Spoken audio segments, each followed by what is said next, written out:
Hi guys, in this video what we're going to do is we're going to look at what's called polar form of a complex number. Now what we have been dealing with so far on this course is what's called rectangular form or Cartesian form, and what we have here is z is equal to some real plus some imaginary number. Z is equal to x plus yi. For example, we've had z is equal to 2 plus 3i, or z is equal to minus 2 plus 5i, etc. Okay, that's called rectangular or Cartesian form. Okay, so what we're going to do is we're going to change the form into a different way, which is what we call polar form. And this allows us to do more complex calculations in an easier way. Okay, so let's have a little bit of background.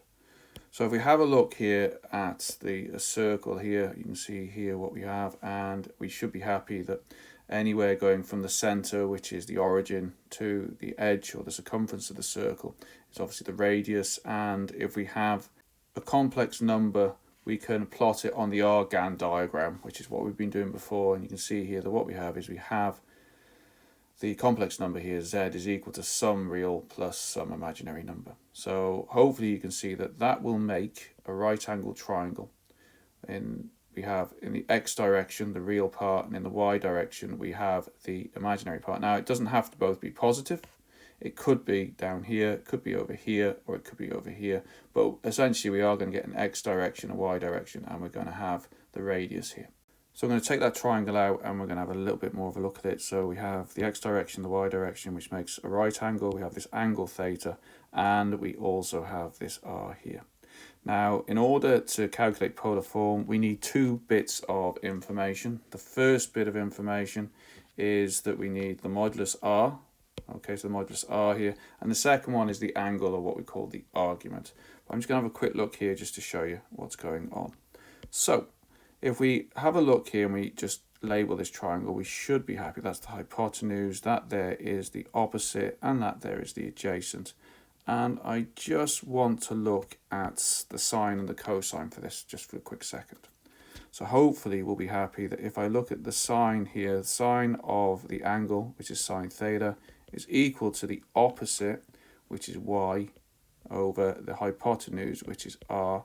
And hopefully, guys, you can see that y is equal to r sine of theta. So all I've done here is I've just multiplied everything by r to take that up, and we can write y is equal to r sine theta.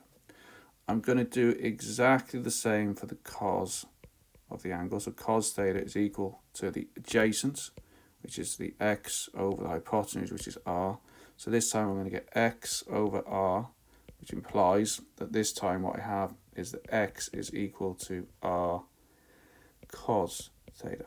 So I could rewrite on this diagram, this triangle, instead of x here, I could write that as, I could say that this is r cos of theta and this is r sine of theta.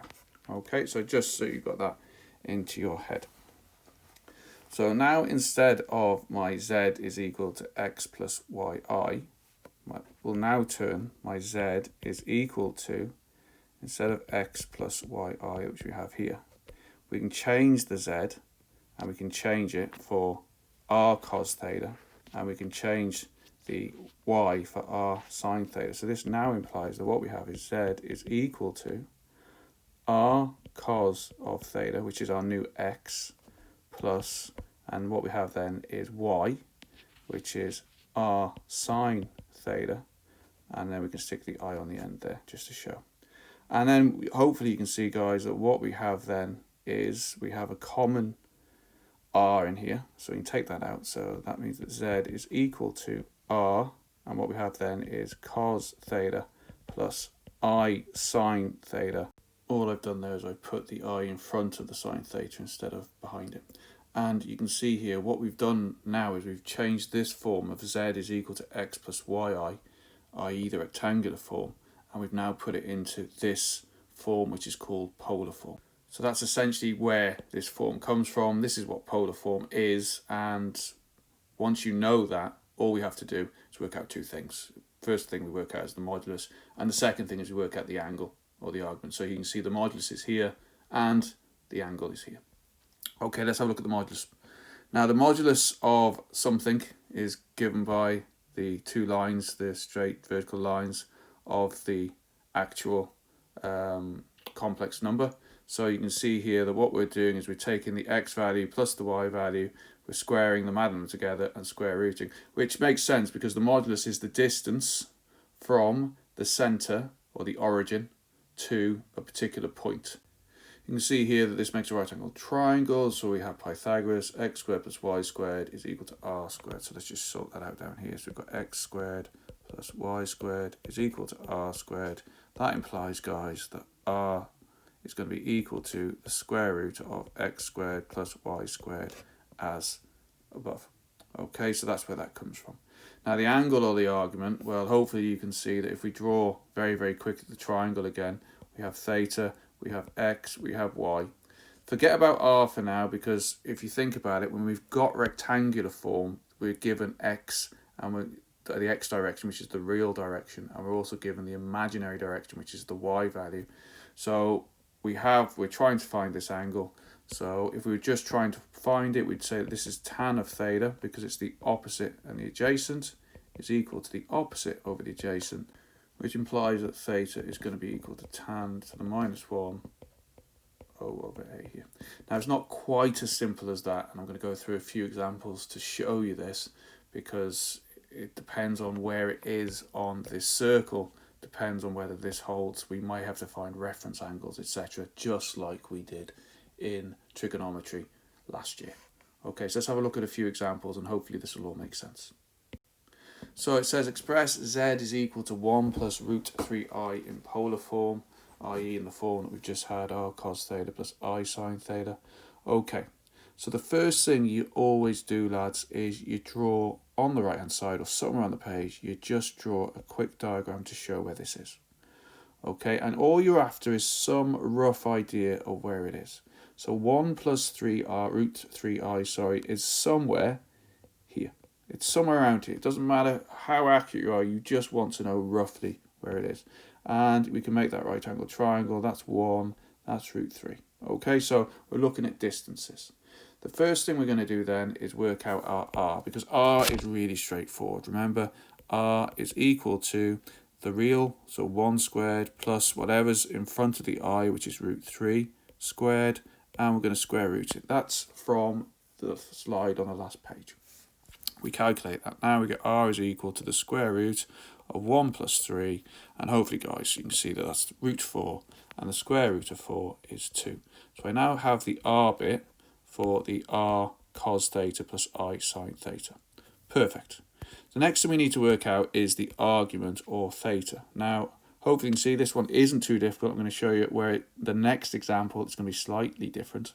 But for this example, it's really straightforward. What we have here is we have theta. And you can see, remember that we are always measuring an angle. This comes back from trigonometry, from this line, and we're always measuring in that direction. That there is the positive direction. So you can see here that theta is really easy to work out. It's pretty straightforward, and hopefully you can see that tan of theta here. Okay, so tan of theta is equal to, and what we have here is root 3 over 1. That means if we inverse tan that, we get tan to the minus 1 of root 3, and stick that into your calculator, you're going to get 60 degrees. We can then put the theta and the r into our polar form here. So what we can say is that z is equal to 1 plus root 3i is equal to, in polar form, it's 2 by cos of 60 plus I sin 60. And we're done. That's it. It's that straightforward for this particular example. Notice that this angle is always the same. You will never, ever have this angle to be different. And the other thing to notice, that this is always a positive. If we have a negative here, we have to do a little bit of work and change something. Okay, so it should always be positive. Now that's as easy as an example as we're going to see. So let's have a look at a more difficult one. Okay, so express z is equal to minus 3 plus 3i in the form of polar form. Okay, again, let's go and draw the diagram. And what we'll notice is this one will be slightly different, because we've got minus 3 plus 3i. So 1, 2, 3, 1, 2, 3. So it's roughly, because we've got minus 3 this time, it's over here somewhere. Okay, now Let's draw the diagram. Here it is. And we should be happy that this distance from here is 3, this distance from here is 3. And what we are trying to work out is we're trying to work out the angle from here to here. That's the theta that we're trying to work out. That's my theta. I can't work that out straight away. But what I can do is I can work this out, guys. I can work this angle here. And this is where we come back to that reference angle that we had before. So I'm going to call that R. I'll come back and I'll do the angle in a second. We'll just very, very quickly work out the little r here. So r is equal to minus 3 squared plus 3 squared square root. And r is equal to 9 plus 9, so that's root 18. And you can simplify that if you want. You could say that's the same as 3 root 2, isn't it? Yeah, so if you put that in your calculator, or you can break up the surd, you'll find that that's going to be 3 root 2. Any of those will do. Okay, we should really use 3 root 2. Right, as I said, if we go back to the angle, I can only work out this angle using trigonometry, because this is where my right angle triangle is, and I want this angle here. Remember that this is a full circle, so this is 0 degrees, 90 degrees, 180 degrees, 270 degrees, and we get back to 360 degrees. I'm sure you'll remember that from trigonometry. So I'm going to work out my reference angle first. So there's an extra step for this. So let's have a look here. So I know that tan of r is equal to the opposite, which is 3 over 3, which is the adjacent. That means that r is equal to tan to the minus 1. It just happens to be 1 here because 3 divided by 3 is 1. And that means that if you put that into your calculator in degrees, we get r is equal to, and it's going to be 45 degrees. Now you'd expect that anyway, because if you think about it, we know this is 3, this is 3, it's an isosceles triangle, so therefore they will be 45 degrees because of this 90-degree angle here. Now I don't want the r. I want, because we were always measuring from this horizontal, I want this angle here. That's the angle that I'm trying to measure. That's my theta. So in order to find out my theta here, we can use the whole idea that I know from here to here is 180, but I don't want this 45 here. So that means that this angle, the red angle, is the whole of the 180, take away the blue angle, which is 45. So that means that my theta is equal to 180 minus my reference angle. So theta is equal to 180 minus 45. Theta is equal to 135 degrees. So I now have my theta. Notice how it's not necessarily the same as my reference angle. And in fact, that will only be the same here, to be honest. I can now combine the two. So I now know that z is equal to minus 3 plus 3i. That's in rectangular form. And I want it in polar form. So that's going to be equal to my r, which is 3 root 2, cos of the angle, which is 135, plus I sine of the angle, which is 135. Again, guys, notice, I should really put degrees in there. Notice that these angles are the same. Okay, the angles here are the same. And notice that this is a plus. Again, it is not in polar form if this is not plus. Okay, we'll go another example. We're going to do a few of these with you. So here's the next one. You can see here 2 root 3 minus 2i in polar form. And this time it wants us to do theta in radians, which means that you have to do it in radians, boys. If you do it in degrees, you're going to lose marks. So again, a very, very quick diagram. Not a bother. Try and work out roughly where it's going. So 2 root 3, that's positive, minus 2i. So what we have here is it's going to be somewhere over here this time. So what we have here is 2 root 3, and we've got minus 2i. So let's just put the values in here. We have 2 root 3, and we have 2. It's all about the distances. Okay. Now what we're trying to work out, again, for my theta, remember my theta is going all the way from the horizontal, and it's heading in this direction. So that there is my theta, which means that this here is my reference angle.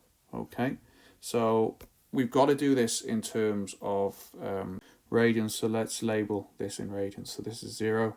This is pi over 2, because 90 degrees is pi over 2. 180 degrees is pi.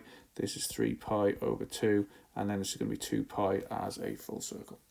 Okay, let's work out our small r first, as we have been doing. So our r here is equal to 2 root 3 all squared plus minus 2 all squared.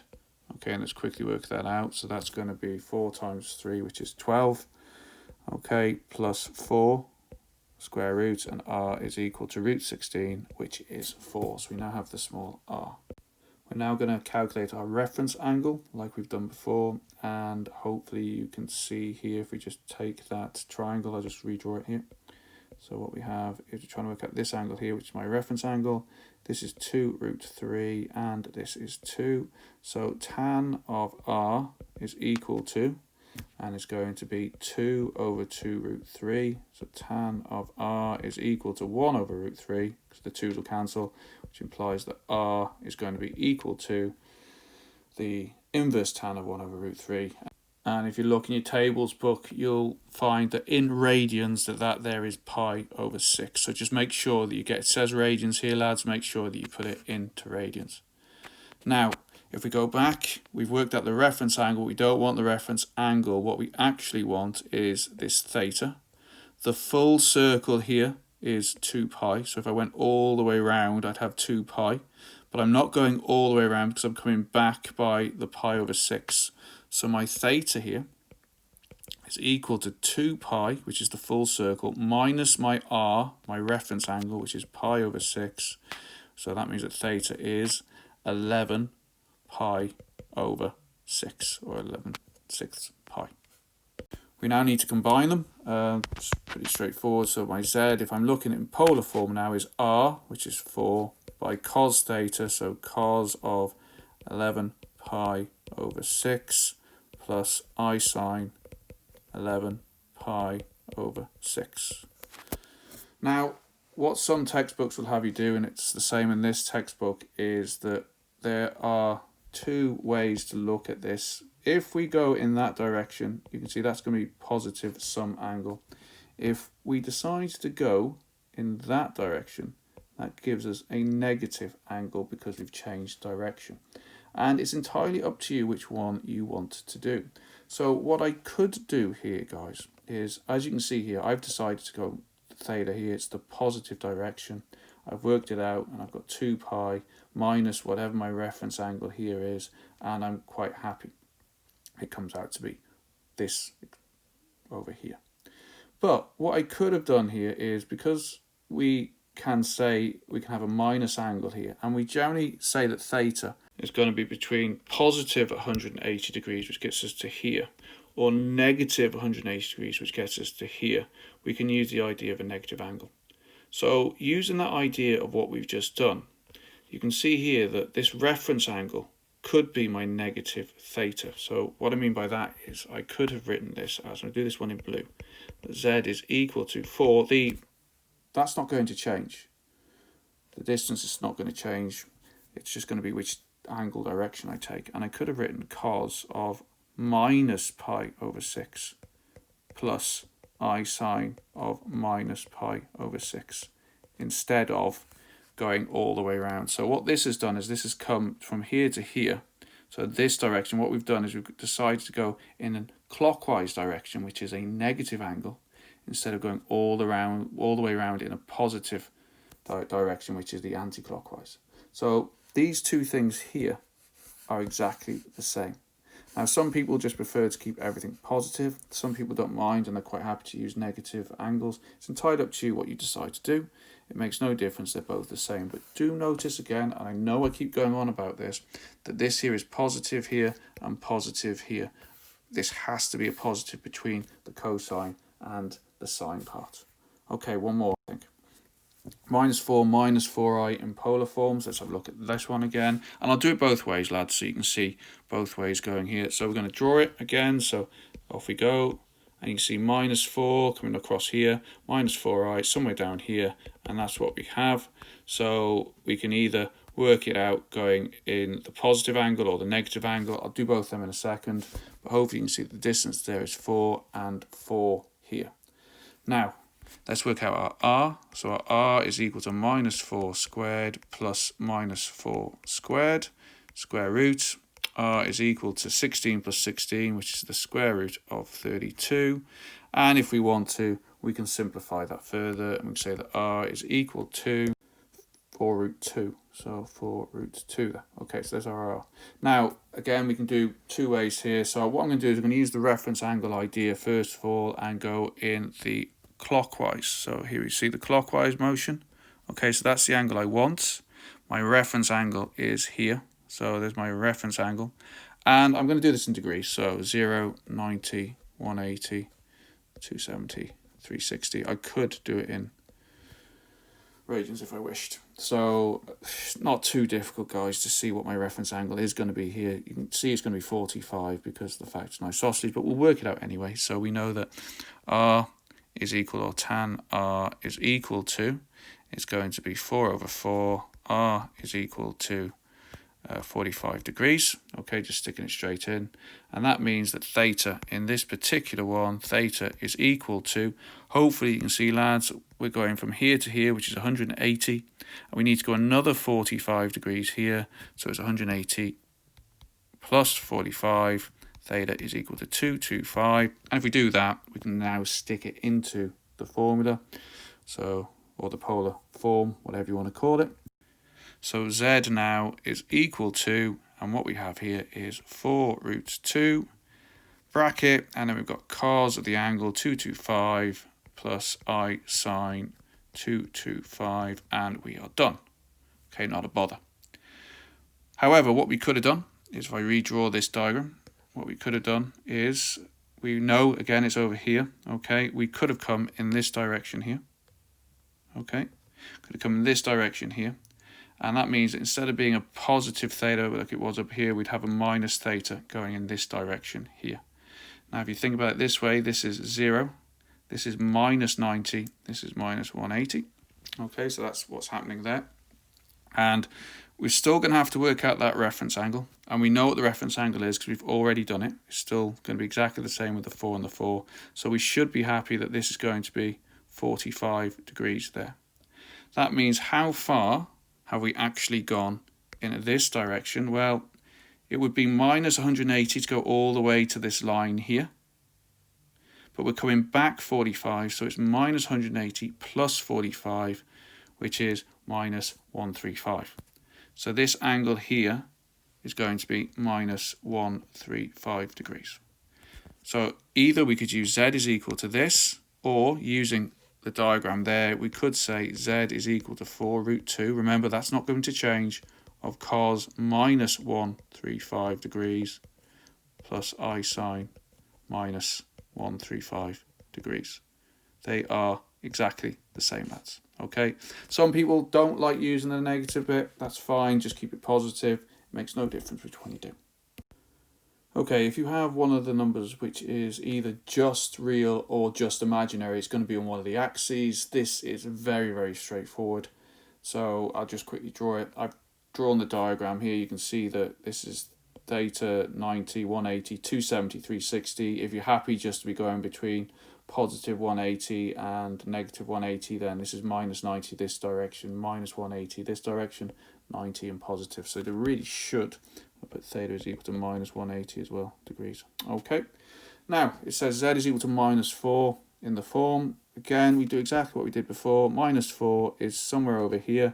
I'm going to do this in degrees, 180, 270. And what you can see here, guys, this is obvious what the angle is. You can see here, if we're going from here, okay, this is going to be 180 degrees. So theta here is equal to 180 degrees. That's really, really straightforward. We don't have to work out reference angles. It's on one of the axes. We could also have said, just for completeness sake, that theta is also equal to minus 180 degrees. It would have made no difference. It's still the same thing. So how do we work out how far it's travelled? Well, this has actually collapsed it down quite nicely, because if we go from here to here, we know that the distance is 4, and that's it. Because if there's nothing, if I actually write it out just to show you, we can say that z is equal to minus 4 plus 0i, if you wish. You can see that that's what we have.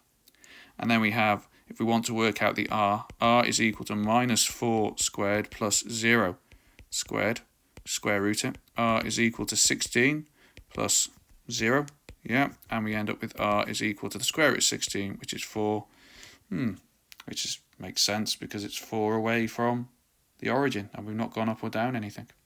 So r is equal to 4, so off we go. We can now very, very quickly do this. So we can say that z is equal to r, which is 4, and then we have cos of 180 plus I sine of 180. And as I said, for completeness sake, if we wanted to go in the negative direction, we could also say that z is equal to 4 cos of minus 180 plus I sine of minus 180. Generally, we'd use this one. Okay, so last thing, we've done a lot of work changing the rectangular form into polar form. Well, how do we do it the other way? It's very, very straightforward, and you just use your calculator, to be honest. So if we have a look at the first one, we've got I here, we've got z is equal to, what we have here is 4, this should be 4 cos 135 plus I sine 135. There's a typo up here, boys, so that should be outside the bracket, so I've rewritten it for you. And all you do is, in order to find the real part, well, the real part is this part here. This is the real part. This is the imaginary part. So you just break it up. And what you could do here is you say that z is equal to 4 cos 135 plus 4I sine 135. Not a bother. Okay, and you just get your calculator out. And all you do then is you put in your calculator whatever it tells you to that you can. So this one's dead straightforward. I stick in 4 cos 135. And I end up with minus 2 root 2. So z is equal to minus 2 root 2. And then I'm going to put 4 sine 135, because I can't put the I in. So let's see what that gets.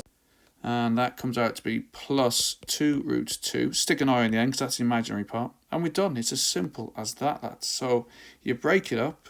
You put it into your calculator.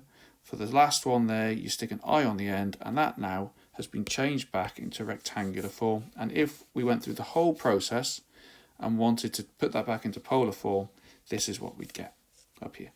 So let's do the second one, just to show you very, very quickly how it works. We've got z is equal to root 2, and it's cos 405 plus I sine 405. Doesn't matter that the angle is greater than 360 degrees. Doesn't matter. We're going to find that's going to happen. So we're going to break it up. We're going to get z is equal to root 2 by cos 405 plus root 2 by I sine 405. You get your calculator out. Remember that this here is the real part. This here is the imaginary part. And z is equal to root 2 cos 405, which if you stick in your calculator, you end up with 1. And then root 2 sine 405, which again, if you stick in your calculator, comes out to be 1. So 1 plus 1i, which is 1 plus I. And we now have changed it back into rectangular form.